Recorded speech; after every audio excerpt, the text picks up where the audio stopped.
Hi there everyone, my name is Rachel Brook and I'm from Jim's Conveyancing.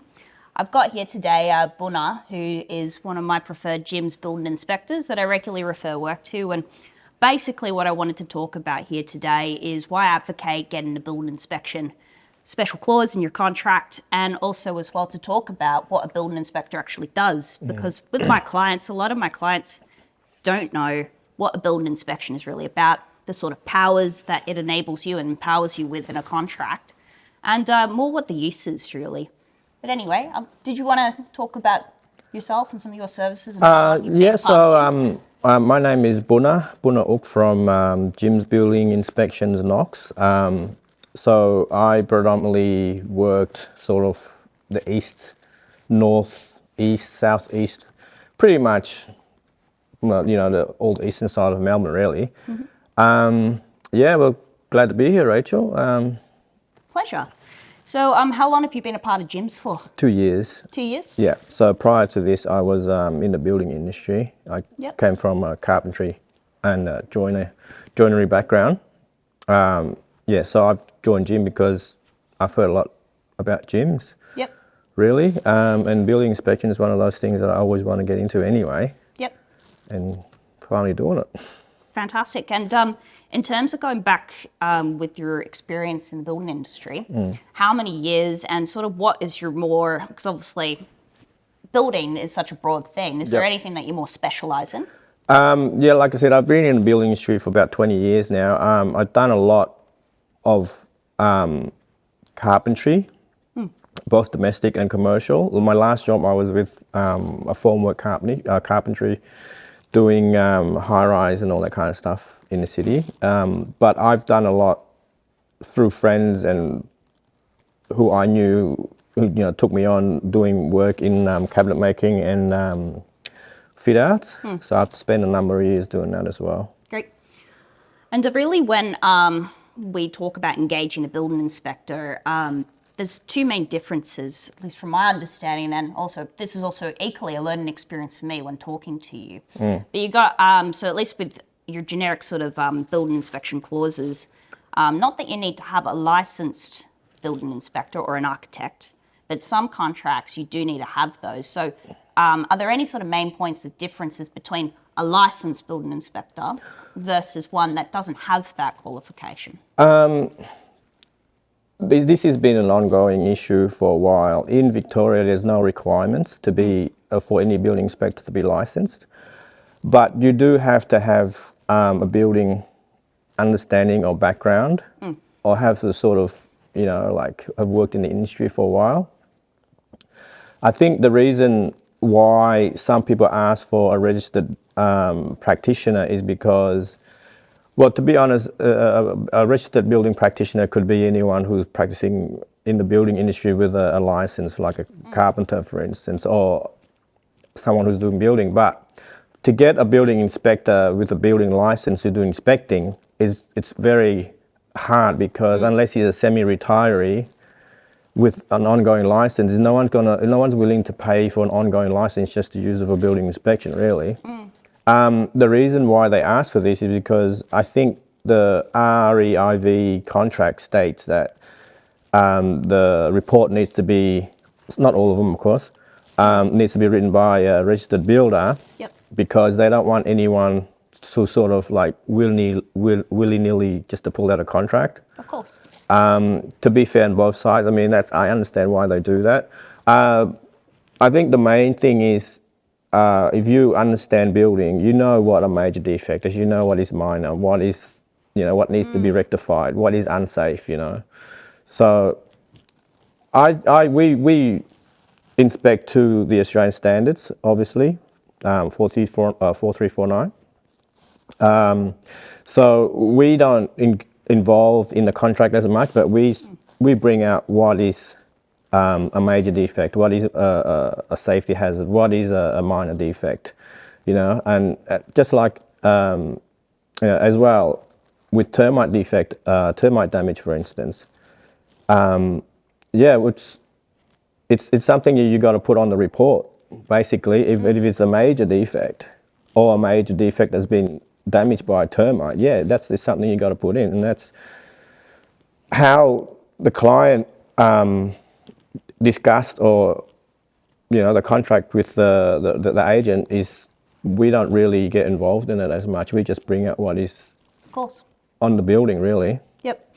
And it's quite interesting because from my experience, particularly with that building inspection clause, obviously it's a general condition which is ingrained in any sort of standard REIB contract. But it's a bit of a sneaky one that a lot of lawyers and conveyancers can actually manipulate to take away the power of that clause by actually enforcing via a special condition that, and this is something that I look at every time because I've seen it happen, not from my personal experience with my clients, but other conveyancers' experiences really, where people sign up to these contracts subject to a building inspection, but they need to have that licensed building inspector That's right. or an architect really. And when you talk to your average building inspector, they don't have that, don't they? Well, an architect is not necessarily somebody who has any experience hands-on in the building industry. Even builders themselves, some of them are just in the office mainly, that coordinates jobs. Even engineers, but not necessarily somebody who's been doing renovations, for instance, domestic renovations and carpentry work, and and somebody who knows the construction method, somebody who knows what timber should look like when it's damaged or dry, water damage or dry, termite damage or not termite damage. They can see the difference, right? But not everyone, not an architect may not know these things. And maybe that's something that even from a legislative standpoint that they need to really look at. And at least for me, I'm very surprised that, I don't really blame vendors, conveyancers or solicitors that want to ensure that the sale goes through, but it's very deceptive. And I actually argue that it's wrong, that people will sign up to these contracts under the impression that they're protected by that building inspection clause. But if it's tailored where it's actually a special condition overriding that general condition where it needs to be, like you said, an architect, which doesn't have that hands-on experience, or a licensed building practitioner, it's very hard to find someone that can do that, as you said. But that's why, it's good to get a good experienced conveyancer that can actually prevent that from happening in the first place and crossing out that special condition to ensure that that general condition, that will widely protect you with your everyday building inspector, really. But anyway, that's something that, definitely pay attention, buyer beware when it comes to that particular clause as well. Just going on to that topic, I've been on a job with an inspector who's an ex-architect or part-time working still or something like that, semi-retiree. I was on a job site with him. He was doing a job for another client. I was doing a job for one client on the same property. I can honestly tell you, I was there probably at least half an hour longer than him. He didn't even have, like equipment like the thermal imaging camera or the moisture meter. He was basically just walking around with an iPad. So I don't know what, how he conducts his inspections, but you definitely need equipment. This is coming from a building inspector who's an architect. Yeah. So I don't know how they do their inspections without tools. Yeah.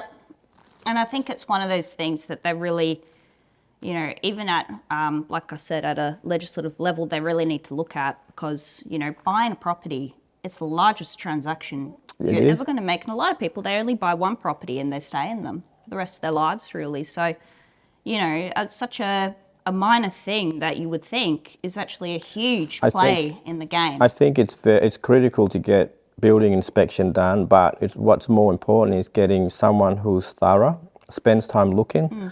Not a lot of inspectors are comfortable going to, under the subfloor where it's all dirty, and dirty and wet and all that kind of stuff. But there are others who will, because they have an obligation to their client to perform a good service.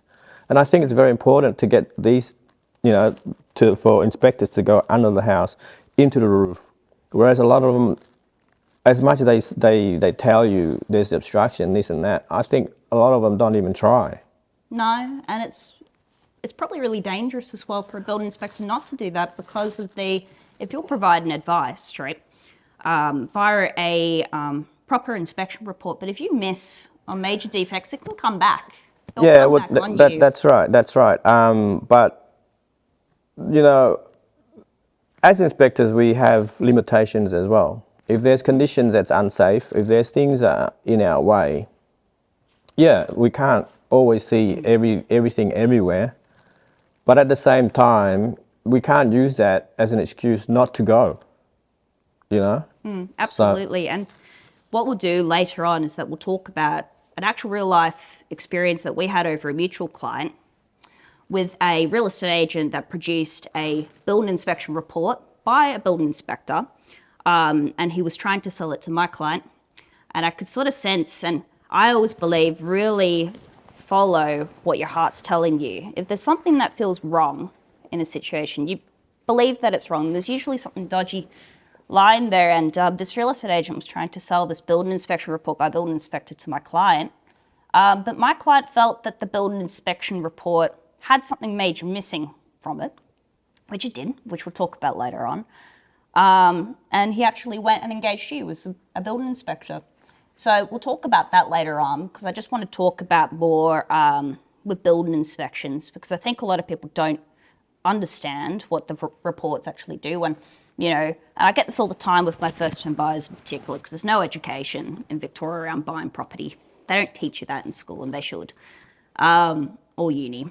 But so that definitely we'll talk about major defects, minor defects, your tests and permite tests, all of that. So when you go in on site, what are some of the most common things that you look for? So we basically look at the whole building site to see if there's any, you know, basically the condition of it. So I often see some things will lead up to something else. Generally, if you see there's some crackings around the building, it often goes with having damp conditions around the building. It often, you know, there's always something that came from something else. There's moisture found outside the shower alcove. If it's on a subfloor, usually you'll find damages under the shower. So that's why it's very important to go under the house and have a look to see what the extent of the damage is, right? Things like, you know, cracks in plaster and stuff like that, floors going out of level. Again, it usually comes from movement of foundation and usually because of damp conditions. Basically, the environment that the building is in, with the age of the building, it tells you, you know, yeah, there's going to be cracks. There's going to be things like needs repairing. With defects, sometimes they're not always in front of your face. Like you got to really look. I found, you know, things like terracotta fretting, for instance. It's not something you can see from the outside surface. But if you go into the roof space, things like dust on the insulation, that gives it away. So it tells me I have to look a bit more to see whether this is in the whole roof space or is it just in this particular area. And a lot of times with fretting, it's pretty much spread out. Yeah, so even though it doesn't look like it's a major issue because it's just dust, but what's happening is with fretting, the salt affects the terracotta tiles and it's like cancer. It just deteriorates. It just becomes like powder. And usually you find that around the Bay Area. As well as the type of roof tiles, who makes it, where it's made. It's not all clay roof tiles will have the same effect. Yeah, so that's part of the process of inspection. I mean, you just gotta be really vigilant and just look at for signs. Sometimes when there's cracks in the brick wall, for instance, there's generally movement around the building, and sometimes it's not major, but it's something that needs to be addressed. Given, you know, it goes hand in hand with the age of the building, obviously, but if it's only minor crack, yeah, you can say that's the age. But if it's floors out of level, cracks are looking major, you know, windows are jamming, doors are jamming, all these combine into the condition around the building, really. Absolutely. It definitely, you know, it's not surface level. And I think that when people invest in a building inspector, they think that, oh, you know, they're just going to go in, they'll look at the walls and look for visible things that I could see myself as the person getting a building inspector. But no, it's very thorough, and it's not surface level. And it really is just something that it can't be skipped out on. Absolutely not. When you're in the subfloor, for instance, things like termite damage, often you don't see, you know, big massive holes in the you know, the bearers or the joists. You often see little mud leads going into, you know, the bearers or the joists. Yep. And then you look further, and then you start to see signs of deterioration from termite damage. You don't see, so that goes back to paying attention and looking at all these little things. Absolutely. If you just go in there, oh, well, I can't get to here, I can't get into there, you're going to miss it. Absolutely. And even with not just only older properties, you should always get a building inspector for older properties. And so there's actually, and a lot of people don't know this, when, you know, you should always get a building inspection report done on older properties. But with these contracts, right, there's actually no obligation to enclose a building permit for recent renovations or works on a property within the last 7, like if it's within the last 7 years, you have to enclose that. Yeah. But you don't have to have a building permit enclosed for any work 7 years and beyond, really. And that is really important as to why, although a property, it might be a decade old, it's still important to have that done, because there's, and I've seen this as well, going back to our mutual client, which we'll talk about soon, which is Ravi. That was arguably, it wasn't that old of a property. I had recent renovations done in the bathroom, which were more than 7 years old, but they were done by dodgy plumbers, really. Yeah, yeah. And how are you going to know that if there's no building permit that's produced? And, you know, at the end of the day, that's why I just always advocate, just get it done. It costs, in fact, speaking of costing, my understanding that, and obviously every property, they're not all the same, case by case basis, but I always recommend to my clients that a building inspector will charge between $300 to $600. Is that a fair sort of yeah, for building only, you're looking at sort of 3 to 6. Okay. But for both building and pest, you're looking at average 650. Slightly more, slightly less. I know there are people out there charging in the 900s, even $1,000. Really? Yeah. And there are those who's charging 500. Okay. I think it all depends on who they are, what their experiences are,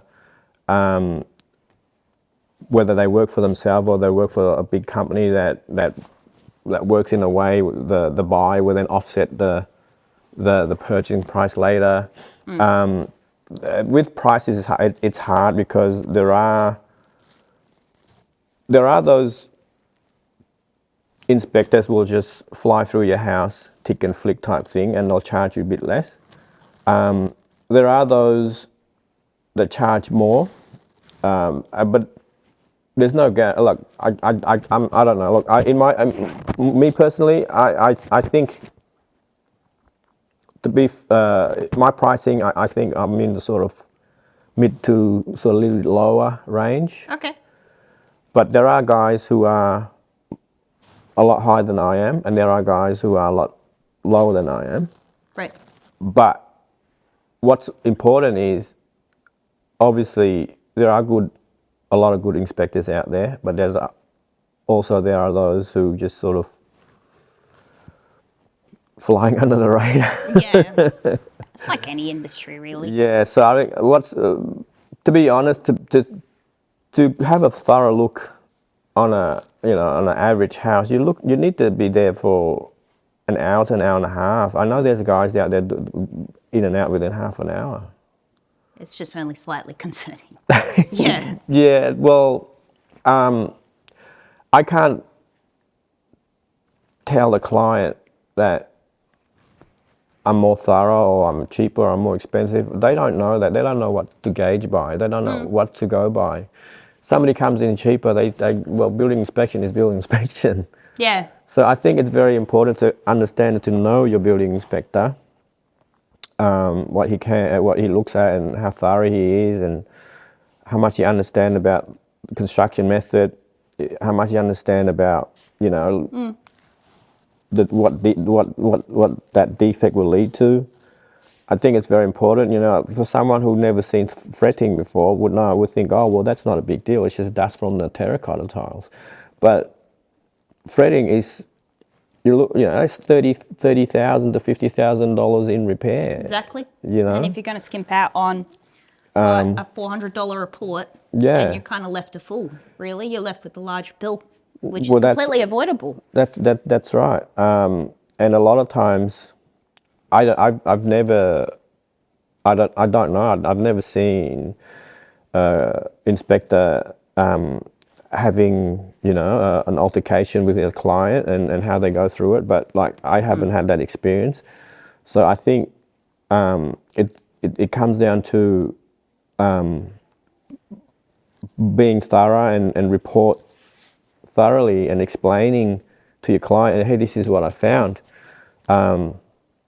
It might not look like it's a big deal, but this is what can happen if this is left like this. Absolutely. And just for your clients and my clients' understanding, so I can talk about it from a legal standpoint, really. So when you're utilising the building inspection clause, you're only given grounds to terminate a contract, renegotiate a purchase price, or ask the vendor to fix up the major defect. Is, like I said, if a major defect is identified. And really, when my clients receive these reports and they see a lot of minor defects which are identified, immediately they come to me and say, oh, I must have some sort of grounds to ask the vendor to fix up these minor defects. And unfortunately, you don't, because it's like any property, really. There's always going to be wear and tear. And I actually argue, even just not from a legal perspective, but the benefit of having these building inspection reports when you have these minor defects identified, it's actually a bit of a future checklist to know, okay, so I know that there's a minor defect that was identified in my kitchen, as an example, and that's something that could later on develop into a major defect. So it's actually more of a preventative means of ensuring that later on, when it comes to the time where you want to sell your property as well, that you're preventing those major defects, and also just for yourself living in the property from having those sort of major problems arising, really. So I think there's good benefits in it, but just also more for my clients' understanding that might watch this. What is a major defect? So a few examples, and what can constitute minor defects? So a major defect is, for instance, if we found moisture outside the shower alcove, and then we find it underneath the house, or if it's on a slab, we find it on the other side of the wall, it means that there's moisture have traveled through that area. And depending on how long it's been going for, the moisture would have damaged the materials in the wall, like the bottom plate and the studs and all that kind of stuff. Obviously, with us, it's a non-invasive inspection. So we're not really allowed to cut anything open to have a look. So a lot of the times, we can only see what's on the other side. And in the case of a subfloor, we check the subfloor to see whether the damage has gone through, and if so, how much. you know, and then we start to eat into, you know, the joists, the bearers, that would be a major defect because it starts to affect, well, other areas, but also it's a significant damage that can cause unsafe and also health conditions, and major repairs will be required, right? Something like, you know, a hole in the wall.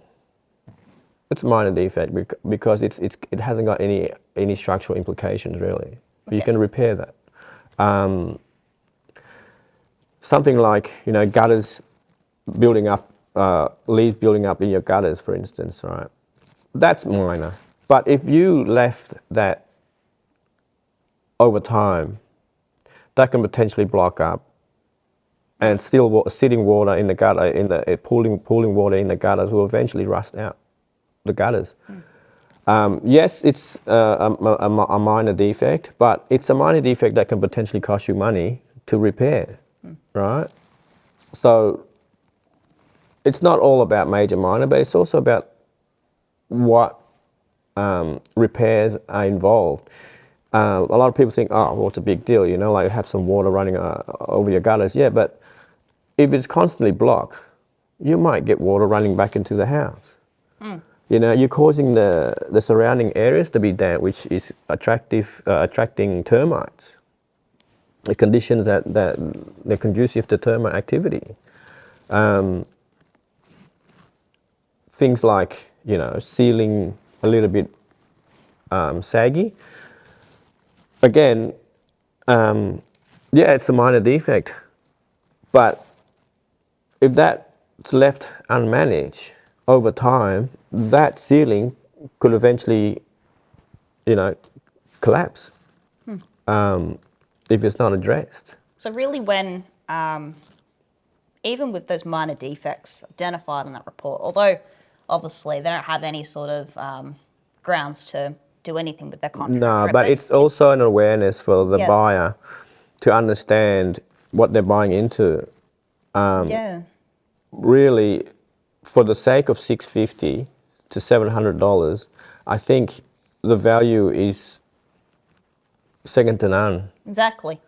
Because not only you can identify the maintenance issue, but if there's a major issue that is identified, these are the things that you can go back to your the vendor or your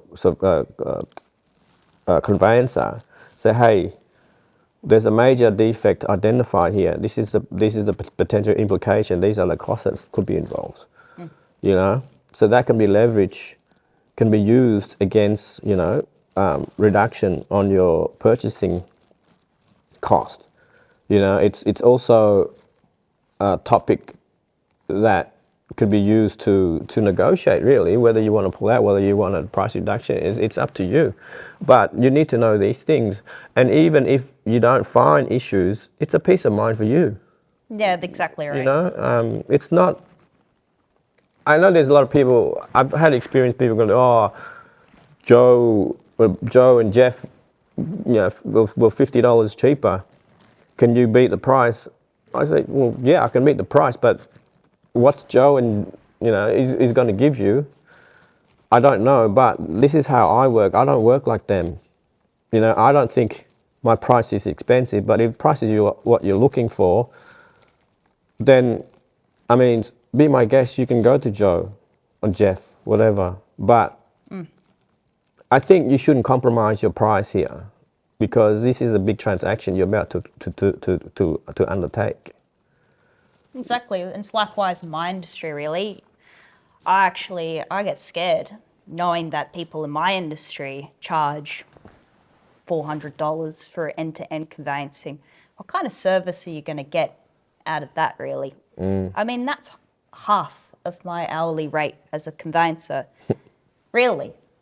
And at the end of the day, these things you just can't go cheap on. And also as well, don't try barter with a building inspector or a conveyancer. People try it, but people try it with anything, right? But we're not here to also compromise on price because that's a compromise on, our service really. And there's plenty other people that will pay for that level of service. And this is why there needs to be more education. That's the purpose of this. There needs to be more education on these things because some people, not all, will undermine the value of building inspectors or conveyancers or any part of the process of the wheels that are churning in the property process of buying a property, really. So it's just really important, to really school up, understand what you're investing in, and not cutting corners as well. You just simply can't. And speaking of, I think it's a good time to actually share our mutual client and his experience, right? We'll call him Ravi for the purposes of this.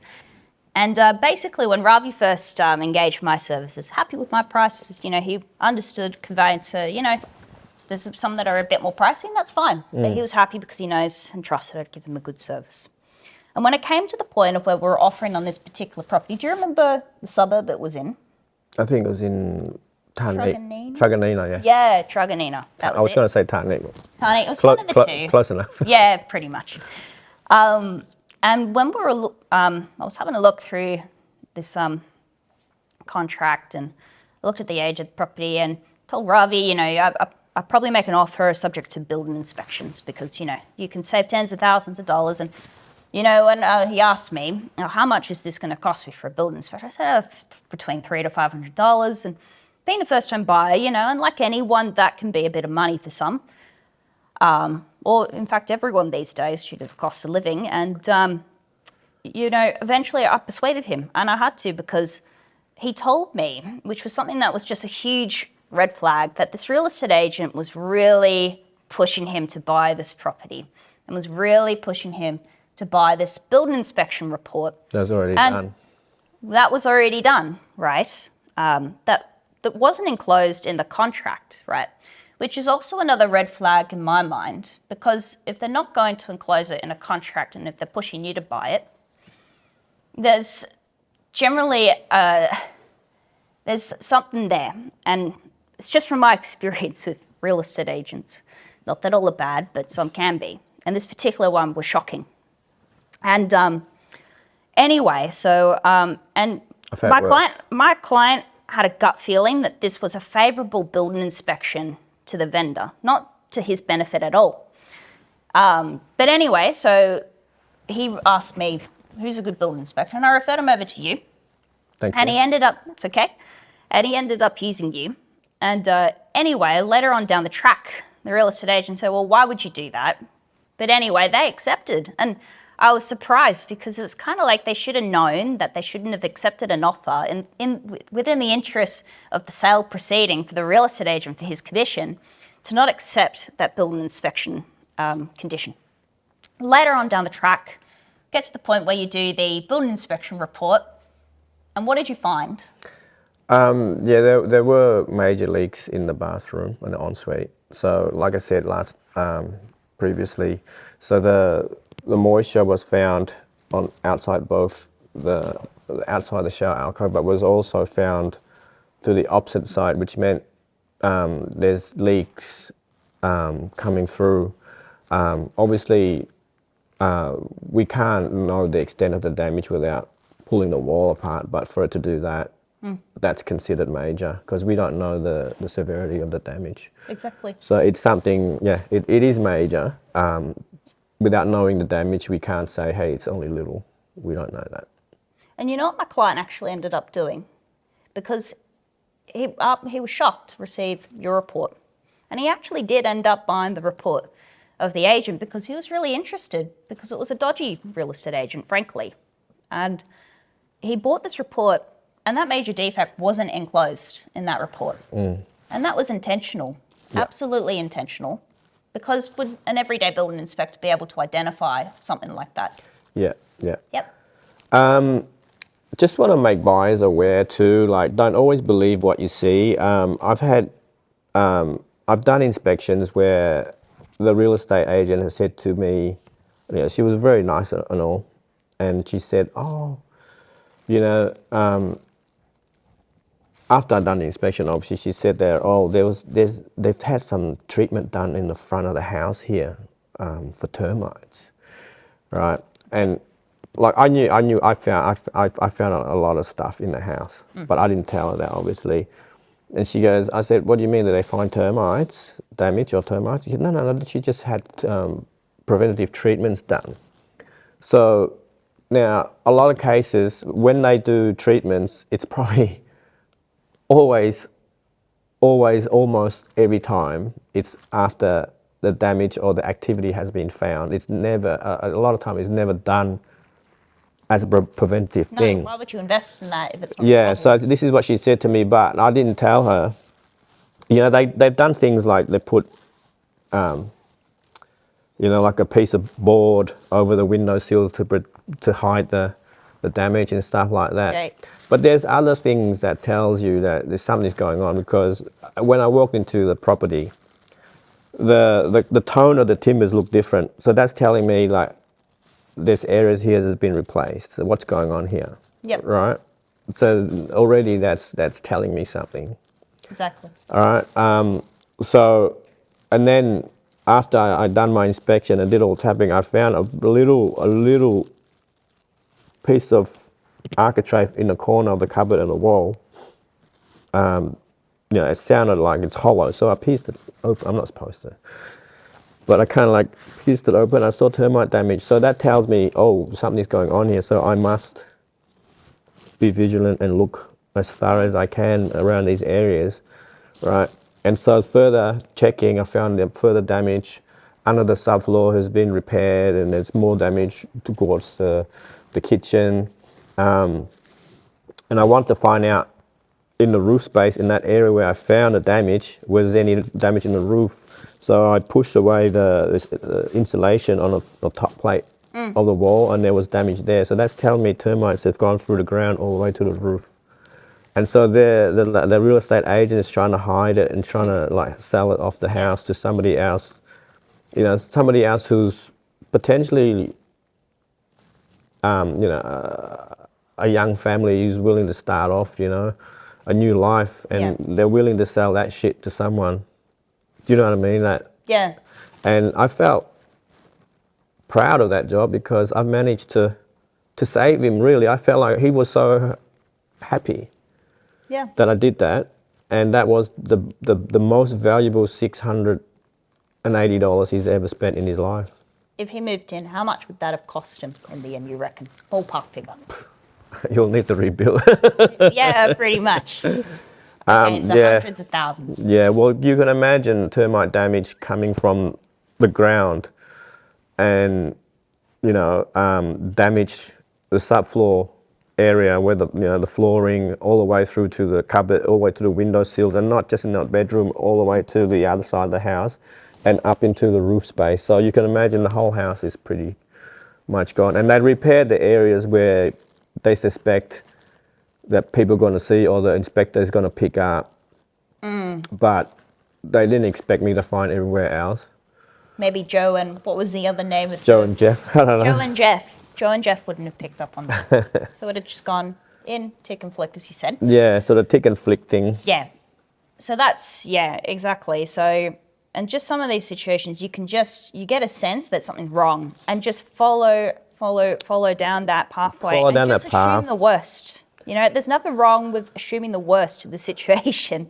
Yeah. Because then at least, you know, you're preventing that from happening. And going back to Ravi as well, and thanks for that story as well.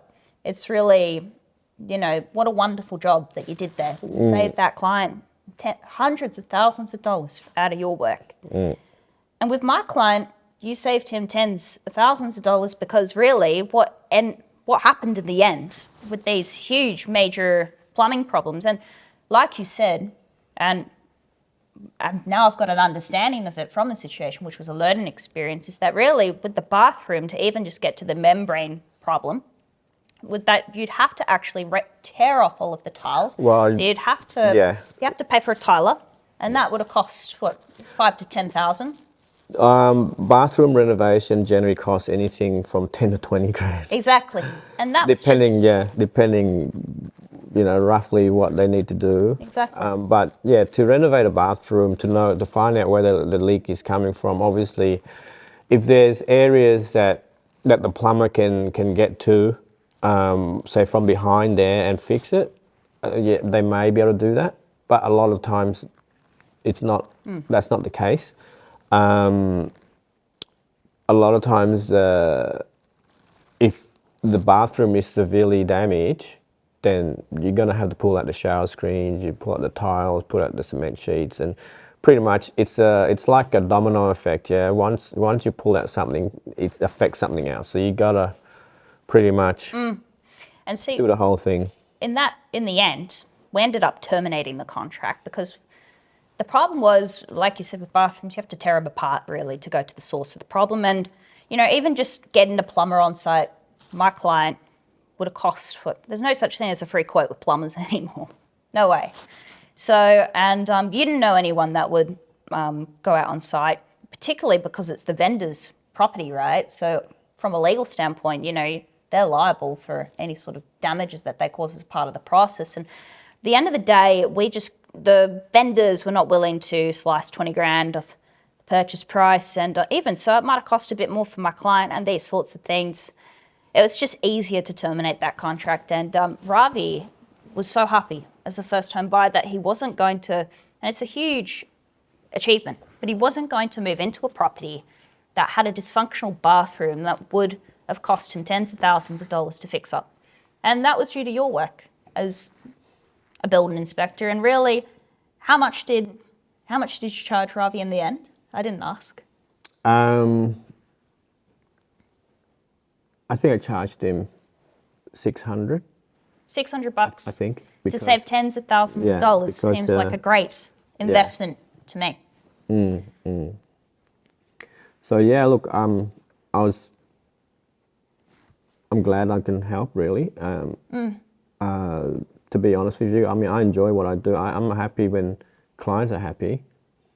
But thanks for people like yourself, conveyancers like yourself that understand how important it is to have a building inspection done on a property, because a lot of them don't encourage clients to do that, because I don't understand why. Because it's just a transaction for them, really. Whereas when you actually care about your clients, of course, you're going to encourage them to do the right things by themselves, and also yourself as a conveyancer and as yourself as a building inspector, really. So, but that's what I think Jim's is really about, is doing what's right by the client. And also just on an individual level for people like you and I, that's what motivates us. And I think the support is very important too, like, coming from a Jim's conveyancer to a Jim's building inspector. Likewise, I try and use trades, who are involved with Jim's, because I know there's reputation involved, and it's a trusted brand, really. That's right, and trusted services for our clients, really. So I often try and get the maintenance guys to go in there if they need someone. Do you? Yeah. I actually just got a quote last week from it's a newer division. It's Jim's blind. No, not Jim isn't blind. He can actually see. Jim's. Are you sure? I don't know. No, he can definitely see. He's not that old. But no, there's Jim's blinds, curtains, and something else like that, really. But anyway, I was happy to get them to quote and to get them to do it for me, because I know they're going to do a great service. So but later on down the track when I buy a property, definitely I will be getting you to do my building inspections. Appreciate that. Yeah, absolutely. But anyway, I really enjoyed talking about building inspections, and I hope for those that have listened in through everything have learned something, and also realised that you can't cut corners, and you got to, tick all the right boxes by yourself as a buyer or even as a vendor in the situation. And it was great talking. Yeah, I mean, I think it's very important to understand what you're buying into. Even if there's no issue, like I said, it's a peace of mind for yourself. So anyway, thank you for listening in, and I hope you learned something. I definitely did myself. Just having a one-to-one chat with my building inspector that I use, and I'm sure probably hasn't learned as much from me because I felt like you shared a lot more. But anyway, that was really valuable, and definitely listen to what we say. Don't cut corners. Use a good, trusted brand, whether us or another brand. That's completely fine. And just really understand the importance of building inspections and how they can be really valuable to you, and don't compromise on your ability to protect yourself in your contracts and on your ability to get a good building inspector to do a thorough review for you when buying property. If you'd like to request a quote from either Jim's Conveyancing or Jim's Building Inspections, what number do you call? 131 546. 546.